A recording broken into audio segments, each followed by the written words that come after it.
കാറ്റിൻ്റെ ഈ പുതിയ എപ്പിസോഡിലേക്ക് ഏവർക്കും ഹൃദയപൂർവ്വം സ്വാഗതം. കത്തോലിക്ക സഭയുടെ വിശ്വാസത്തിൻ്റെ അടിസ്ഥാന ഗ്രന്ഥമായ സാർവത്രിക മതബോധന ഗ്രന്ഥം വളരെ ആഴത്തിൽ പഠിക്കുന്നതിനും വിശ്വാസ സംബന്ധമായ നമ്മുടെ സംശയങ്ങൾ പരിഹരിക്കുന്നതിനുള്ള ഒരു അവസരമാണ് ഷാലോം TV ഒരുക്കിയിരിക്കുന്ന സി കാറ്റ് എന്ന ഈ പ്രോഗ്രാം. സി കാറ്റിലൂടെ നമ്മൾ ചർച്ച ചെയ്തിരുന്ന വിഷയങ്ങൾ ഇതിനോടകം തന്നെ നിങ്ങൾ പഠിച്ചിട്ടുണ്ട് എന്ന് വിചാരിക്കുകയാണ്. ഇന്ന് നമ്മൾ ചർച്ച ചെയ്യുന്ന വിഷയം കഴിഞ്ഞ എപ്പിസോഡിൻ്റെ തുടർച്ചയെന്ന വണ്ണം പരിശുദ്ധാത്മാവിൽ ഞാൻ വിശ്വസിക്കുന്നു എന്ന വിഷയവുമായി ബന്ധപ്പെട്ടാണ്. ഈ വിഷയം ഇന്ന് നമ്മളോട് സംസാരിക്കുന്നതിനായി ഒപ്പമായിരിക്കുന്നത് ഷാലോം പ്രേക്ഷകർക്ക് സുപരിചിതനും CBCI ദേവീശാസ്ത്ര കമ്മീഷൻ സെക്രട്ടറിയും തലശ്ശേരി ആൽഫ ഇൻസ്റ്റിറ്റ്യൂട്ട് ഡയറക്ടറും വികാരി ജനറലുമായ റവറൻഡ് ഡോക്ടർ ജോസഫ് പാംബ്ലാനി അച്ഛനാണ്. അച്ഛനെ വളരെ ഹൃദയപൂർവ്വം ഈ എപ്പിസോഡിലേക്ക് സ്വാഗതം ചെയ്യുന്നു. ഇന്നത്തെ ഈ എപ്പിസോഡിൽ പരിശുദ്ധാത്മാവിൽ വിശ്വസിക്കുന്നു എന്നതിനെപ്പറ്റി ചർച്ച ചെയ്യുവാനും വിശ്വാസ സംബന്ധമായ സംശയങ്ങൾ ചോദിച്ച് ഉത്തരങ്ങൾ കണ്ടെത്തുവാനായി നമ്മോടൊപ്പമായിരിക്കുന്നത് കുടിയാമല ഫാത്തിമ മാതാ ദേവാലയത്തിലെ മതാധ്യാപകർ, അതോടൊപ്പം തന്നെ തലശ്ശേരി അതിരൂപതയിലെ മിഷൻ ലീഗിൻ്റെ തിരഞ്ഞെടുക്കപ്പെട്ട പ്രതിനിധികളുമാണ് ഇന്ന് ഇവിടെ ആയിരിക്കുന്നത്. നിങ്ങളെയും വളരെ ഹൃദയപൂർവ്വം ഇന്നത്തെ ഈ എപ്പിസോഡിലേക്ക് സ്വാഗതം ചെയ്യുന്നു. പരിശുദ്ധാത്മാവിൽ വിശ്വസിക്കുക എന്നുള്ള അടിസ്ഥാനപരമായ നമ്മുടെ ജീവിതത്തിലെ ദൗത്യത്തെക്കുറിച്ചും രക്ഷയിൽ എത്രത്തോളം അത് പ്രാധാന്യം അർഹിക്കുന്നു എന്നതിനെക്കുറിച്ചും കഴിഞ്ഞ എപ്പിസോഡുകൾ തുടർച്ചയെന്നവണ്ണം ഇന്ന് നമ്മൾ വീണ്ടും ചർച്ച ചെയ്യാനും പഠിക്കാനും വേണ്ടി പോവുകയാണ്. ആമുഖമായി നിങ്ങളോട് സംസാരിക്കുവാൻ വേണ്ടി സ്നേഹപൂർവ്വം അച്ഛനെ ക്ഷണിക്കുന്നു. മതാധ്യാപകരായ നിങ്ങൾക്ക് പരിശുദ്ധാത്മാവിനെ കുറിച്ച് ഞാൻ കൂടുതൽ പഠിപ്പിക്കേണ്ട കാര്യമൊന്നുമില്ല. ഇല്ലാതെ തന്നെ നിങ്ങൾക്കറിയാം അല്ലേ? വേദപാഠ പുസ്തകങ്ങളിലൊക്കെ പരിശുദ്ധാത്മാവിനെക്കുറിച്ച് നമ്മൾ പഠിച്ചിട്ടുണ്ട്. ഇതേക്കുറിച്ച് കൂടുതൽ വസ്തുതകൾ കഴിഞ്ഞ ക്ലാസ്സിൽ നമ്മൾ വിശദീകരിക്കുകയും ചെയ്തതാണ്. എങ്കിലും കുടിയാമല ഫാത്തിമ മാതാ സ്കൂളിൽ പരിശുദ്ധാരൂപിയെക്കുറിച്ച് എന്തൊക്കെയാണ് പഠിപ്പിക്കുന്നത് എന്ന് അറിഞ്ഞാൽ കൊള്ളാമെന്ന് എനിക്ക് ആഗ്രഹമുണ്ട്. പരിശുദ്ധാത്മാവിനെക്കുറിച്ച് നിങ്ങൾ കുട്ടികളെ പഠിപ്പിക്കാറുള്ള ഒന്ന് രണ്ട് കാര്യങ്ങൾ പറയാമോ? ആര് പറയാൻ ഉദ്ദേശിക്കുന്നവർക്ക് മൈക്ക് തരുന്നതായിരിക്കും. ആര് പറയും? എന്താണ് ടീച്ചർ പരിശുദ്ധാരൂപിയെക്കുറിച്ച് ടീച്ചർ പിള്ളേരെ പഠിപ്പിച്ചിട്ടുള്ള ഒരു കാര്യം? പരിശുദ്ധാരൂപി എന്നും നമ്മുടെ സഹായകനായി നമ്മോടൊപ്പമുണ്ട്. പരിശുദ്ധാത്മാവ് എന്നും നമ്മുടെ സഹായകനായി നമ്മോടൊപ്പമുണ്ട്. അത് വിശുദ്ധ യോഹന്നാൻ ശ്ലീഹ നമുക്ക് തരുന്ന ഒരു വലിയ ഉൾക്കാഴ്ചയാണ് പരിശുദ്ധാത്മാവിനെ കുറിച്ച്. സാറിനെന്തോ പ്രത്യേകം പഠിപ്പിച്ച ലക്ഷണമുണ്ടല്ലോ സാർ. സാറിൻ്റെ പേര് മാർട്ടിൻ സാർ. മാർട്ടിൻ സാർ എന്ത് പറയുന്നു? നമുക്ക് നിരന്തരം പരിശുദ്ധാത്മാവിൻ്റെ പ്രവർത്തനം ഇല്ലാതെ നമുക്ക് ഒന്നും ജീവിതത്തിൽ ചെയ്യാനായിട്ട് കഴിയില്ല. പരിശുദ്ധാത്മാവാണ് നമ്മളെ നിരന്തരം നയിക്കുന്നത് എന്നുള്ള വലിയ സത്യമാണ് സാറ് പറയുന്നത്. പരിശുദ്ധാത്മാവ് പരിപാലകനാണ്. അതുതന്നെയാണ് നമ്മൾ വിശുദ്ധ ഗ്രന്ഥവും സഭാ പാരമ്പര്യവും നമ്മളെ പഠിപ്പിക്കുക. ദൈവം, പിതാവായ ദൈവം ചെയ്യുന്ന എന്താണ്? സൃഷ്ടി നടത്തി. പുത്രനായ ദൈവം നമ്മെ രക്ഷിച്ചു.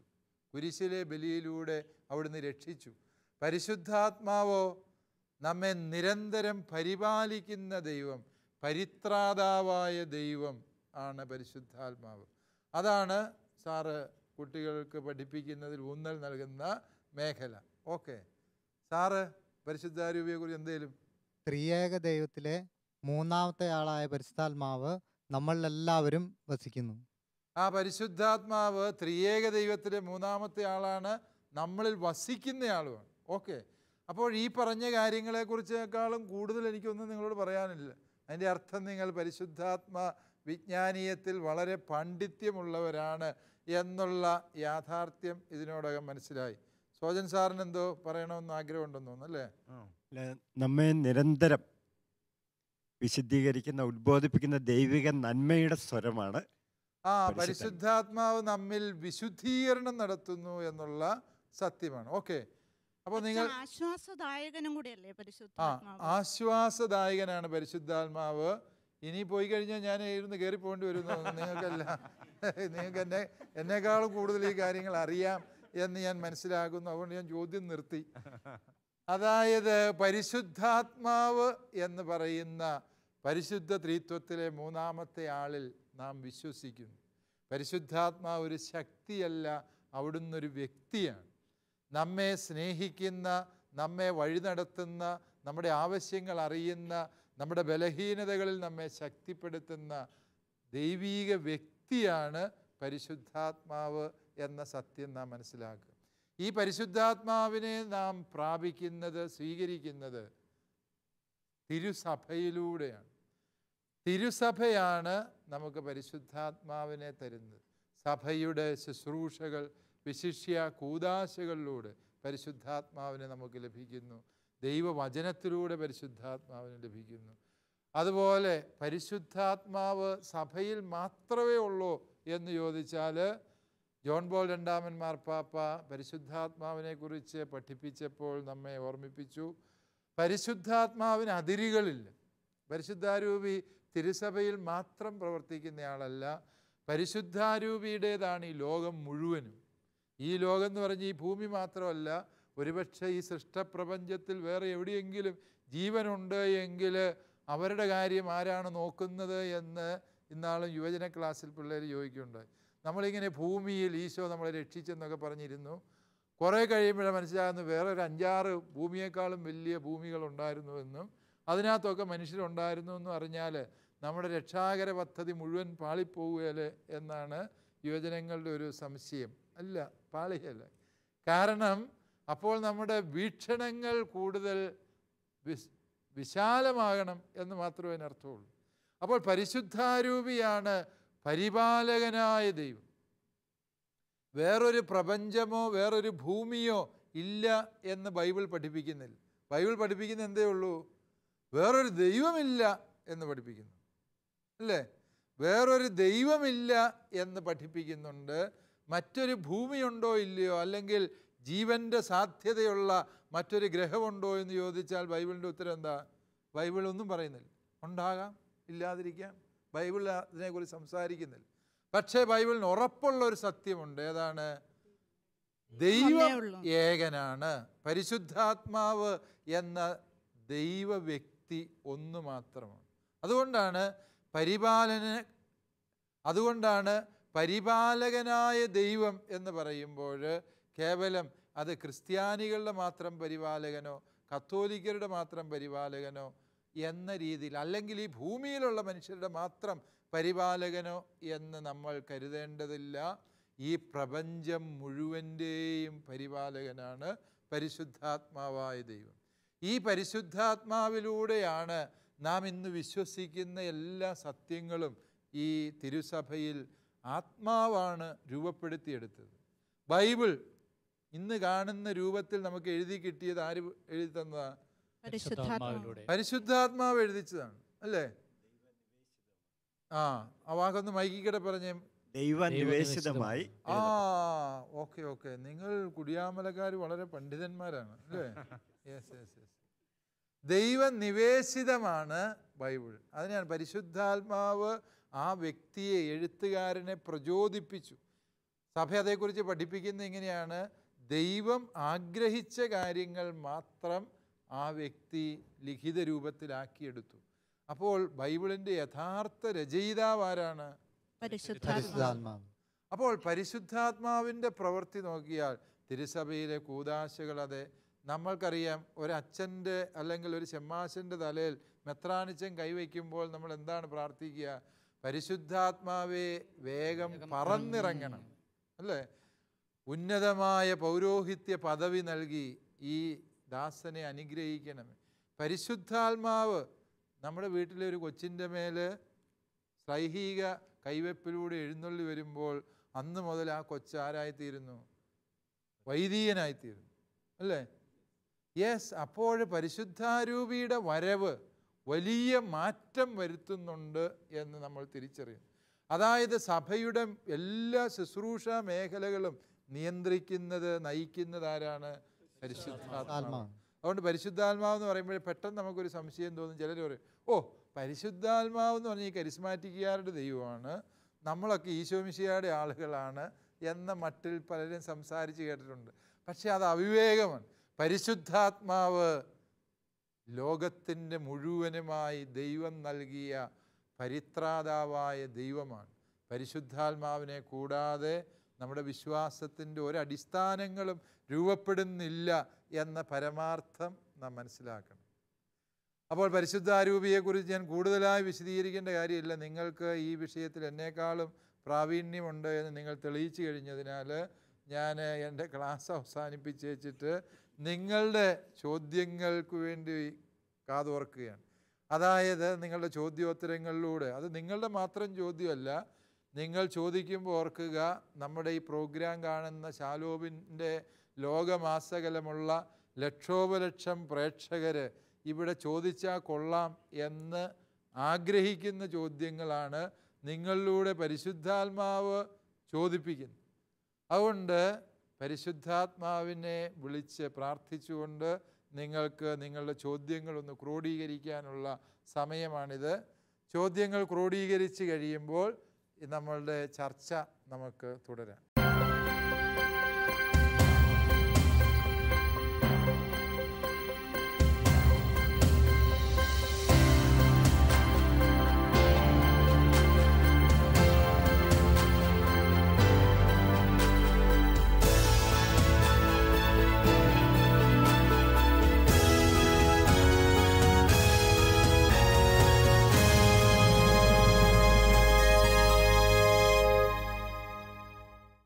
എല്ലാവരും വളരെ സീരിയസ് ആയ ചർച്ചയിലാണെന്ന് തോന്നുന്നു അല്ലേ? അതെ, അതെ, അതെ. ക്ലാസ് എങ്ങനെയുണ്ടായിരുന്നു? വളരെ വളരെ നന്നായിരുന്നു. നന്നായിരുന്നു.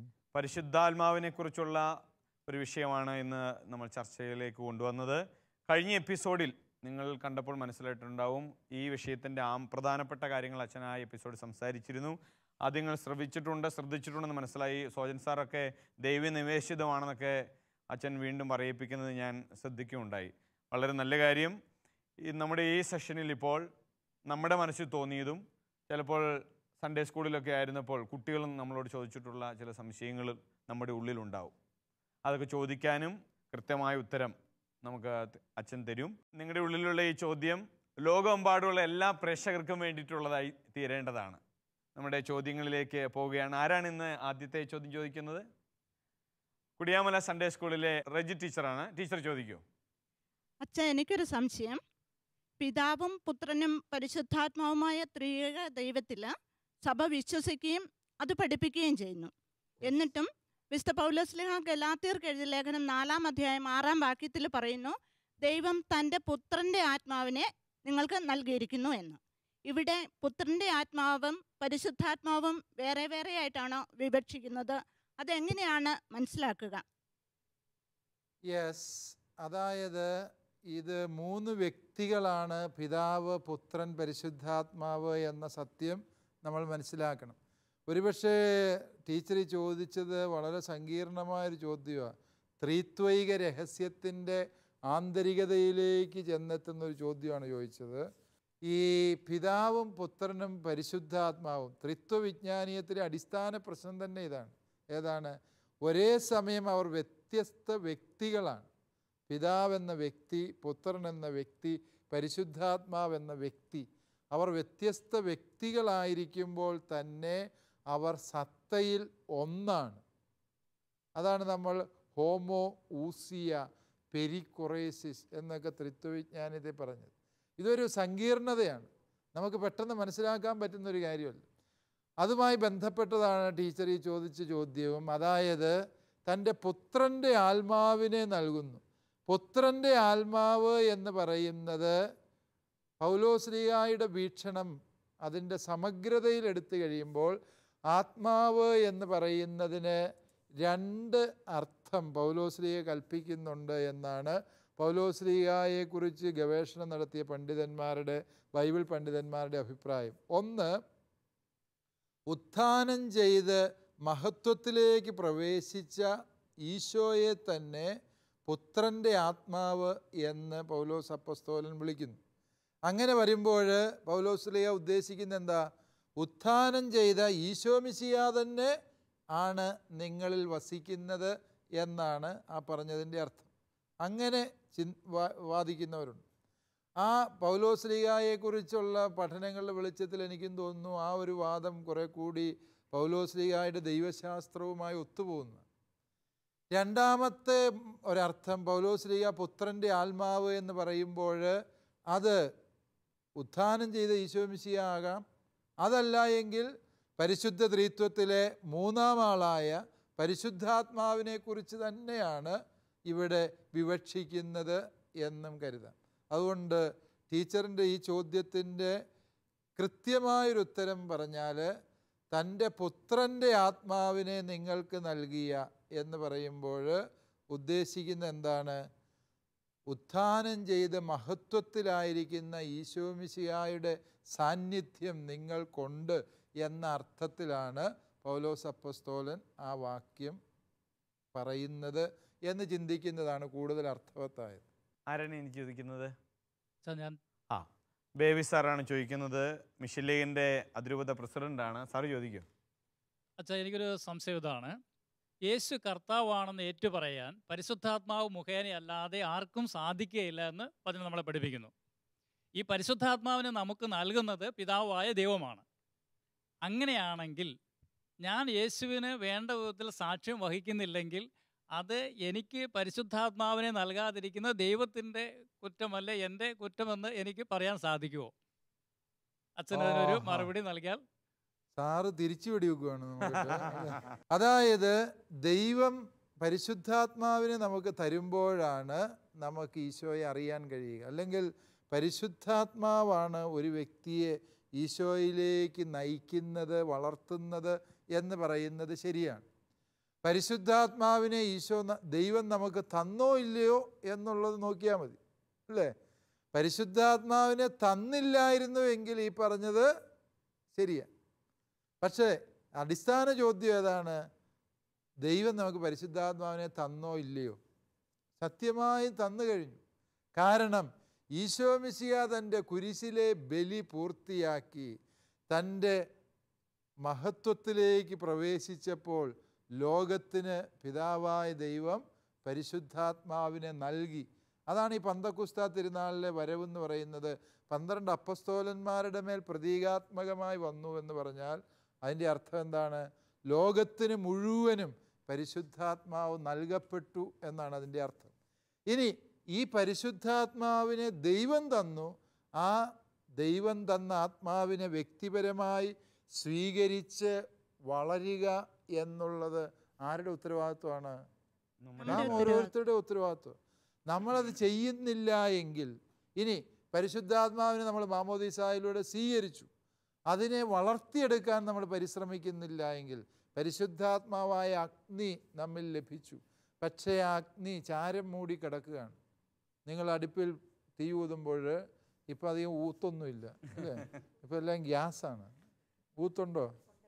അത്യാവശ്യം ഊതാറുണ്ടെന്ന് പറഞ്ഞ്. അപ്പോൾ ഈ അടുപ്പിൽ തീ ഊതുമ്പോൾ നിങ്ങൾക്കറിയാം ഈ ചാരം മൂടി കിടക്കുക, കണ്ടാൽ ഒന്നുമില്ല, അല്ലേ? ഊതി കഴിയുമ്പോൾ മനസ്സിലാകും അതിൻ്റെ ഇടയ്ക്കൂടെ ചില തീക്കനലുകൾ കിടപ്പുണ്ട് എന്ന് നിങ്ങൾക്ക് മനസ്സിലാവും. അതായത് ഇങ്ങനെ കുറേ നാൾ ഈ ചാരം മൂടി കിടന്നു കഴിയുമ്പോൾ എന്ത് ചെയ്യും? ആ തീക്കനലും അങ്ങ് കെട്ടുപോകും. എന്നതുപോലെയാണ് നാം സ്വീകരിച്ച പരിശുദ്ധാരൂപിയെ നാം വളർത്തിയെടുക്കാൻ പരിശ്രമിക്കുന്നില്ല എങ്കിൽ, ആ പരിശുദ്ധാരൂപി നമ്മിൽ പ്രവർത്തിക്കാൻ നമ്മൾ ബോധപൂർവം അനുവദിക്കുന്നില്ല എങ്കിൽ പരിശുദ്ധാരൂപി നമ്മിൽ പ്രവർത്തനരഹിതമായിത്തീരുന്നു. അതുകൊണ്ട് ദൈവം പരിശുദ്ധാത്മാവിനെ തന്നില്ലായിരുന്നെങ്കിൽ ബേബിസാർ പറഞ്ഞത് ശരിയായിരുന്നു. പക്ഷെ ദൈവം നമുക്ക് പരിശുദ്ധാത്മാവിനെ തന്നു കഴിഞ്ഞു. ഇനിമേൽ നാം ഈശോയെ അറിയുന്നില്ല എങ്കിൽ അതിൻ്റെ ഉത്തരവാദികൾ നമ്മൾ മാത്രമാണ്. കുരിശിലെ ബലിയിലൂടെയാണ് നമുക്ക് പരിശുദ്ധാത്മാവിനെ നൽകിയതെന്നാണ് അച്ഛൻ, യെസ്, അല്ലേ? അതാണ്. ശരി, താങ്ക് യു. Thank you. അപ്പോൾ അതുമായിട്ട് ബന്ധപ്പെട്ട് എനിക്കൊരു സംശയമുണ്ട്. പരിശുദ്ധാത്മാവിനെ സ്വീകരിച്ചു കഴിഞ്ഞ് ശിഷ്യന്മാരിൽ പ്രകടമായ മാറ്റങ്ങൾ ഉണ്ടായതായിട്ട് ബൈബിളിൽ തന്നെ പറയുന്നുണ്ട്. അവർ യേശുവിന് ഉച്ചൈസ്തരം പ്രഘോഷിക്കാൻ തുടങ്ങി. പക്ഷെ ഇന്നിപ്പോൾ നമുക്ക് ഈ പരിശുദ്ധാത്മാവ് സ്ഥൈര്യലേപനം എന്ന കൂദാശ ഇപ്പോൾ ഒന്നിച്ചു കൊടുക്കുന്നുണ്ട്. ആദ്യ കുർബാന കഴിഞ്ഞാൽ ഉടനെ തന്നെ ഒന്നിച്ചു കൊടുക്കുന്ന നേരത്തെ ഒരു 10-12 വയസ്സായിട്ടായിരുന്നു. പരിശുദ്ധാത്മാവിനെ സ്വീകരിച്ച് കഴിഞ്ഞിട്ടുള്ള ആ മാറ്റം ഉൾക്കൊള്ളാൻ മാത്രം ഒന്നും വ്യത്യാസം നമ്മൾ അറിയുന്നില്ല. ആ മാറ്റം ഉൾക്കൊള്ളാൻ അവരുടെ മനസ്സ് പാകപ്പെട്ടിട്ടുമില്ലല്ലോ. മാമോദീസായോടൊത്ത് സ്ഥൈര്യലേപനം നൽകുമ്പോൾ പരിശുദ്ധാത്മ പ്രവൃത്തിയെ വേണ്ട രീതിയിൽ വിവേചിച്ചറിയാൻ കുഞ്ഞുങ്ങൾക്ക് കഴിയുന്നില്ലല്ലോ. അതാണ് സാറ് ചോദിക്കുന്നത്. ഓക്കെ. അതായത് ബോധ്യമുണ്ടാവണ്ടേ? യെസ്, അതായത് മാമോദീസായോടൊത്ത് പരിശുദ്ധാരൂപിയെ കൊടുക്കുക എന്നുള്ളത് പൗരസ്ത്യ സഭകളുടെ ഒരു പാരമ്പര്യമാണ്.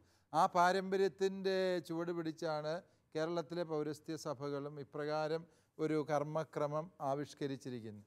അതുകൊണ്ടാണ് അതിനെ പ്രവേശക കൂദാശകൾ എന്ന് പറയുക. മാമോദീസായിലൂടെ കിട്ടിയ, അതിപ്പം മാമോദീസായുടെ ഒപ്പം കൊടുത്താലും 10 കൊല്ലം കഴിഞ്ഞു കൊടുത്താലും മാമോദീസായിലൂടെ കിട്ടിയ അതേ പരിശുദ്ധാത്മാവ് തന്നെയാണ് സ്ഥൈര്യലേപനത്തിലൂടെയും നമുക്ക് ലഭിക്കുക, അല്ലേ? ഓരോ കൂദാശകളിലൂടെ നമുക്ക് പരിശുദ്ധാത്മാവിനെ കിട്ടുക. അതുകൊണ്ട് മാമോദീസായിലൂടെ ലഭിച്ച പരിശുദ്ധാത്മാവ് നമ്മിൽ സ്ഥിരീകരിക്കപ്പെട്ട് കഴിഞ്ഞു. അതെപ്പോഴാണ്? അത് മാമോദീസായുടെ അവസരത്തിൽ തന്നെ ആ സ്ഥിരീകരണം നമ്മൾ അറിയുന്നു. അതല്ല എങ്കിൽ കുറേ കഴിഞ്ഞറിയുന്നു. അത് നമ്മൾ വ്യക്തിപരമായി വരുത്തുന്നൊരു മാറ്റം മാത്രമാണ്. അതേസമയം പരിശുദ്ധാത്മാവ് നമ്മിൽ പ്രവർത്തന നിരതമായി എന്നുള്ളതാണ് സത്യം. ഇനി 10 കൊല്ലം കഴിഞ്ഞ് അല്ലെ 12 വയസ്സായിട്ട് സ്ഥൈര്യലേപനം സ്വീകരിച്ച വ്യക്തിയും അത് കഴിഞ്ഞ് പരിശുദ്ധാത്മാവിനെ അവഗണിച്ച് ജീവിച്ചാൽ ഒരേ ഫലം തന്നെയാണ് സംഭവിക്കാൻ പോവുക. അതുകൊണ്ട് നമ്മൾ തെറ്റിദ്ധരിക്കരുത്, പരിശുദ്ധാത്മാവിനെ നമുക്ക് കിട്ടുന്നത് മാമോദീസായിലും സ്ഥൈര്യലേപനത്തിലും മാത്രമാണ് എന്ന് ധരിക്കുമ്പോഴാണ് ഈ ഒരു പ്രതിസന്ധി ഉണ്ടാകുക. പരിശുദ്ധാരൂപിയെ നമുക്ക് കിട്ടുന്നത് ഓരോ കൂദാശയിലും നമുക്ക് കിട്ടുന്ന ആരെയാണ്? പരിശുദ്ധാരൂപി. ഓരോ തവണ നമ്മൾ ബൈബിൾ വായിക്കുമ്പോൾ നമുക്ക് കിട്ടുന്നത് പരിശുദ്ധാത്മാവിനെയാണ്, അല്ലേ? ഓരോ തവണയും നമ്മൾ പരിശുദ്ധാത്മാവിൻ്റെ അഭിഷേകത്തിന് വേണ്ടി പ്രാർത്ഥിക്കുമ്പോൾ നമുക്ക് ഈ പരിശുദ്ധാരൂപി വ്യക്തിപരമായി നമുക്ക് അനുഗ്രഹം തരുന്നു. അതുകൊണ്ട് നമ്മൾ സഭാത്മകമായും വ്യക്തിപരമായും നടത്തുന്ന എല്ലാ പ്രാർത്ഥനകളിലൂടെയും നമുക്ക് നിരന്തരം പരിശുദ്ധാത്മാവിനെ ലഭിച്ചുകൊണ്ടിരിക്കുന്നതിനാൽ ഈ സ്ഥൈര്യലേപനവും മാമോദീസായും തമ്മിലുള്ള അടുപ്പമോ അകലമോ വാസ്തവത്തിൽ പരിശുദ്ധാത്മാവിൻ്റെ പ്രവൃത്തിയെ ഒരു വിധത്തിലും നമ്മിൽ ദുർബലപ്പെടുത്തുന്നില്ല, അല്ലെങ്കിൽ ദോഷകരമായി ബാധിക്കുന്നില്ല എന്ന് തിരിച്ചറിയാം. ഇനി ആരാണ് ചോദിക്കുന്നത്? കുടിയാമല സൺഡേ സ്കൂളിലെ റീന ടീച്ചർ ആണ്. റീന ടീച്ചർ ചോദിക്കൂ. അച്ഛാ, നമ്മൾ യേശു കർത്താവാണെന്ന് ഏറ്റു പറയാൻ പരിശുദ്ധാത്മാവിൻ്റെ സഹായം ആവശ്യമാണെന്ന് ഇപ്പോൾ കൃത്യമായിട്ട് മനസ്സിലാക്കി വചനം തന്നെ അത് സാക്ഷ്യപ്പെടുത്തുകയും ചെയ്യുന്നുണ്ട്. എന്നാൽ അച്ഛാ, പത്രോസ് കേസറിയ ഫിലിപ്പി പ്രദേശത്തൂടെ പോകുമ്പോൾ പരിശുദ്ധാത്മാവിനെ സ്വീകരിക്കുന്നതിന് മുമ്പ് തന്നെ യേശു കർത്താവാണെന്ന് ഏറ്റു പറയുന്നുണ്ട്. ഇതൊന്ന് വിശദീകരിച്ച് തരാമോ? കേസറിയ ഫിലിപ്പിയിലൂടെ പോയപ്പോൾ പത്രോസ് വിളിച്ചു പറയുന്നുണ്ട്, നീ ജീവനുള്ള ദൈവത്തിൻ്റെ പുത്രനായ ക്രിസ്തുവാണ്, അല്ലേ? പരിശുദ്ധാത്മാവിൻ്റെ സഹായത്താൽ അല്ലാതെ ആർക്കും ഇത് വിളിച്ചു പറയാൻ പറ്റിയല്ല, സാക്ഷ്യപ്പെടുത്താൻ പറ്റിയല്ലെന്നുള്ള പൗലോസ്ലീഹായുടെ ദർശനവുമായിട്ട് ഇതെങ്ങനെയാണ് പൊരുത്തപ്പെട്ടു പോകുന്നത്, അല്ലേ? പത്രോസ്ലീഹായും പൗലോസ്ലീഹായും തമ്മിൽ വല്ല പൊരുത്തക്കേടുണ്ടായിരുന്നോ എന്ന് എനിക്കറിയത്തില്ല. പക്ഷേ ഇതിൻ്റെ യഥാർത്ഥ വിഷയം വ്യത്യസ്തമാണ്. കേസറിയ ഫിലിപ്പിയിൽ പത്രോസ്ലീഹ ഇത് വിളിച്ച് പറഞ്ഞപ്പോൾ ഈശോ പറഞ്ഞൊരു മറുപടിയിൽ അതിൻ്റെ അർത്ഥമുണ്ട്. ഈശോ എന്താ മറുപടി പറഞ്ഞത്? പത്രോസേ, മാംസരക്തങ്ങളല്ല ഇത് നിനക്ക് വെളിപ്പെടുത്തിയത്, മറിച്ച് സ്വർഗസ്ഥനായ പിതാവിൻ്റെ വെളിപ്പെടുത്തൽ. സ്വർഗീയ പിതാവ് തരുന്ന വെളിപാടാണ് ആര്? പരിശുദ്ധാത്മാവ്. അപ്പോൾ ഈശോ കർത്താവാണ് എന്ന് പത്രോസ്ലീഹ ഏറ്റു പറഞ്ഞപ്പോഴേ ഈശോ പറയുന്ന എന്താണ്? പത്രോസേ, ഇത് നിൻ്റെ കണ്ടെത്തലല്ല, നിൻ്റെ ബുദ്ധിയല്ല ഇത്, അത് യഥാർത്ഥത്തിൽ ഇതാ പരിശുദ്ധാത്മ പ്രവൃത്തി തന്നെയാണ് എന്നാണ് അവിടെ സാക്ഷ്യപ്പെടുത്തിയത്. അതുകൊണ്ട് ഇത് തമ്മിൽ പരസ്പര വിരുദ്ധമായ ഒരു ആശയമല്ല, ശരിക്കും പരിശുദ്ധാത്മാവിൻ്റെ പ്രവൃത്തി തന്നെയാണ് എന്ന് നമുക്ക് മനസ്സിലാക്കാം. സാലി ടീച്ചർ എന്തോ ചോദിക്കാൻ വേണ്ടി ആഗ്രഹിക്കുന്നതെന്ന്. അച്ഛാ, യേശു കർത്താവാണെന്ന് ഏറ്റു പറയാൻ പരിശുദ്ധാത്മാവിന്റെ കൃപാവരം കൂടിയേ തീരുമെന്ന് വചനം സാക്ഷിക്കുന്നുണ്ട്. എല്ലാവരും, എനിക്ക് മുമ്പുള്ളവരെല്ലാം ഇത് പറഞ്ഞിരുന്നു. എന്നാൽ അശുദ്ധാത്മാവ് ബാധിച്ച വ്യക്തിയും യേശുവിന്റെ ദൈവപുത്രത്വം ഏറ്റുപറയുന്നുണ്ട്. അപ്പൊ ഇവ തമ്മിലുള്ള ആ വൈരുദ്ധ്യം അച്ഛനൊന്ന് വിശദീകരിച്ചു തരുമോ? അശുദ്ധാത്മാവ്, അതായത് പിശാച്, ഈ പിശാച് ബാധിതനും യേശു കർത്താവാണെന്ന് പറയുന്നുണ്ടല്ലോ എന്നാണ് നമ്മളുടെ ഈ വചനത്തെ ഖണ്ഡിക്കാനുള്ള ശ്രമമാണ് ടീച്ചർ നടത്തുന്നത്. അതെയോ? അതായത് യേശു കർത്താവാണെന്ന് ഏറ്റുപറയാൻ പരിശുദ്ധാരൂപിയുടെ ശക്തി വേണം, അത് സമ്മതിക്കും. പക്ഷേ ടീച്ചർ പറഞ്ഞത് ശരിയാണ്. നീ ദൈവത്തിൻ്റെ പരിശുദ്ധനല്ലേ, നീ എന്തിനാ ഞങ്ങളുടെ കാര്യത്തിൽ ഇടപെടുന്നത് എന്നൊക്കെ, നീ ദൈവപുത്രനല്ലേ എന്നൊക്കെ പിശാചി ബാധിതർ വിളിച്ചു ചോദിക്കുന്ന രംഗങ്ങൾ നമ്മൾ ബൈബിളിൽ വായിക്കുന്നുമുണ്ട്. അപ്പോൾ ഇതെന്നാണ് മർക്കോസിൻ്റെ സുവിശേഷത്തിലാണ് ഈ പദപ്രയോഗമുള്ളത്. മർക്കോസിൻ്റെ സുവിശേഷത്തിൻ്റെ ദൈവശാസ്ത്ര പശ്ചാത്തലത്തിൽ വേണം അത് മനസ്സിലാക്കാൻ. ആദ്യം ഈശോ ദൈവപുത്രനാണ് എന്ന സത്യം അവതരിപ്പിക്കുന്നത് പിതാവായ ദൈവമാണ്. മാമോദീസ വേളയിൽ പിതാവായ ദൈവം പറഞ്ഞു, ഇവൻ എൻ്റെ പ്രിയപുത്രൻ, അല്ലേ? അല്പം കഴിഞ്ഞപ്പോൾ ദൈവം കഴിഞ്ഞാൽ തൊട്ടടുത്ത സ്ഥാനത്ത് ഉള്ളവർ അരൂപികളാണ്. അരൂപികളിൽ മാലാഖമാരുണ്ട്, പിശാചികളുണ്ട്. ഈ അരൂപികളുടെ പ്രതിനിധിയായിട്ട് ഒരു പിശാചിബാധിതൻ വിളിച്ച് പറയുന്നുണ്ട്, നീ ദൈവത്തിൻ്റെ പുത്രനാണ്. മൂന്നാമത്തെ പ്രതിനിധിയാണ് പത്രോസ്, നീ ജീവനുള്ള ദൈവത്തിൻ്റെ പുത്രനാണ്.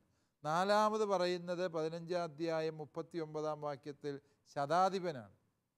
ഈ മനുഷ്യൻ സത്യമായും ദൈവപുത്രനാണ്. അതായത് മർക്കോസ്ലീഹായുടെ വ്യാഖ്യാന ശൈലിയാണത്. പിതാവായ ദൈവത്തിൻ്റെ സാക്ഷ്യം, ഈശോ ദൈവപുത്രനാണ്. പിശാചികളുടെ ലോകത്ത് നിന്നുള്ള സാക്ഷ്യം, യഹൂദ ലോകത്തു നിന്നുള്ള സാക്ഷ്യം, വിജാതീയ ലോകത്തു നിന്നുള്ള സാക്ഷ്യം. അങ്ങനെ ഈശോ ദൈവപുത്രനാണെന്ന് ഈ ഭൂമിയും സ്വർഗവും നരകവും ഒരുപോലെ സാക്ഷ്യപ്പെടുത്തി എന്നാണ് മർക്കോസ്ലീഹ അവിടെ പറയാൻ ശ്രമിക്കുക. അതുകൊണ്ട് ആ പശ്ചാത്തലത്തിൽ വേണം ആ വെളിപ്പെടുത്തലിനെ നമുക്ക് മനസ്സിലാക്കാൻ. ഇനി ഈശോ ദൈവപുത്രനാണ് എന്ന സത്യം അറിയാവുന്നത് പിശാചിന്. നമ്മളെക്കാളും വ്യക്തമായിട്ട് അതറിയാവുന്ന ആർക്കാ? പിശാചിന്. അതുകൊണ്ട് തന്നെ പിശാച് അതിനെ നിഷേധിക്കാൻ പറ്റിയല്ല സത്യത്തെ. പക്ഷേ പിശാചാണോ ഇത് പറയുന്നത്, ദൈവാരൂപിയാണോ പറയുന്നത് എന്ന് ചോദിച്ചാൽ അതിൻ്റെ വ്യത്യാസം എന്താണെന്നാണ് ടീച്ചർ ചോദിക്കുന്നത്, അല്ലേ? വ്യത്യാസം ഇതാണ്. പിശാച് പറയുന്നത് എന്തിനാണ്? യേശുവിൽ നിന്ന് അകലാൻ വേണ്ടിയാണ്. നീ എന്തിനാ ഞങ്ങളുടെ കാര്യത്തിൽ വരുന്നത്, നീ പോ ഇങ്ങോട്ട് വന്നേക്കരുതെന്നാണ് പറയുന്നത്. പരിശുദ്ധാരൂപിയാണ് ആ വെളിപാട് തരുന്നത് എങ്കിൽ നമ്മളെ ഈശോയിലേക്ക് അടുപ്പിക്കുന്നു. പിശാചാണെങ്കിൽ നമ്മളെ ഈശോയോട് അടുപ്പിക്കുന്നു. അതേസമയം ദൈവാരൂപിയാണെങ്കിൽ ഈശോയിലേക്ക് അടുപ്പിക്കുന്നു. അതാണ് അതിൻ്റെ വ്യത്യാസം. നമ്മുടെ ഈ ചർച്ചകൾ അങ്ങ് വളരെ കൊടുമ്പിരി കൊണ്ടിരിക്കുകയാണ്. വളരെ താല്പര്യപൂർവ്വം എല്ലാവരും പങ്കെടുക്കുകയാണ്. സാറുമാരെല്ലാവരും അവരുടെ നിത്യജീവിതവുമായി, പ്രത്യേകിച്ച് അനുദിന ജീവിതത്തിൽ കുട്ടികൾ ചോദിക്കുകയും ഇവരെ കശയ്ക്കുകയും ഒക്കെ ചെയ്യുന്നുണ്ടെന്നാണ് എനിക്ക് തോന്നുന്നത്. ഈ വിഷയവുമായി ബന്ധപ്പെട്ട് ഇനി ഒട്ടേറെ സംശയങ്ങൾ ഇനി ബാക്കി നിൽക്കുകയാണ്. അതെ, ഇത് ഒരു നടക്ക് പോകുന്നു തോന്നുന്നില്ല, അല്ലേ? ഓക്കെ, നമുക്ക് വീണ്ടും ഈ ചോദ്യങ്ങൾ, ബാക്കി നിൽക്കുന്ന ചോദ്യങ്ങളുമായി മറ്റൊരു എപ്പിസോഡിൽ കണ്ടുമുട്ടാമെന്ന് വിചാരിക്കുകയാണ്. വളരെ താല്പര്യപൂർവ്വം നിങ്ങൾ ഈ ചോദ്യങ്ങൾ ചോദിക്കുകയും ഉത്തരങ്ങൾ സ്വീകരിക്കും. നിങ്ങളുടെ കണ്ണുകളെ കണ്ടു കഴിഞ്ഞാൽ അറിയാം വളരെ താല്പര്യപൂർവ്വമാണ് നിങ്ങളിതിൽ പങ്കെടുക്കുന്നത് എന്നുള്ളത്. ഈ ചോദ്യങ്ങളുടെ ബാക്കിയായി നിങ്ങളുടെ മനസ്സിലുള്ള മറ്റു സംശയങ്ങൾ കൂടെ കൊണ്ടുവരണം. അടുത്ത എപ്പിസോഡിൽ ഇന്ന് നമ്മൾ ചർച്ച ചെയ്തതിൻ്റെ ബാക്കി എന്ന വണ്ണം അടുത്ത എപ്പിസോഡിൽ നമ്മൾ ഇതേ വിഷയം തന്നെ തുടരുന്നതായിരിക്കും. അതുവരെയും പ്രാർത്ഥനാപൂർവ്വം നമുക്ക് കാത്തിരിക്കാം. നന്ദി.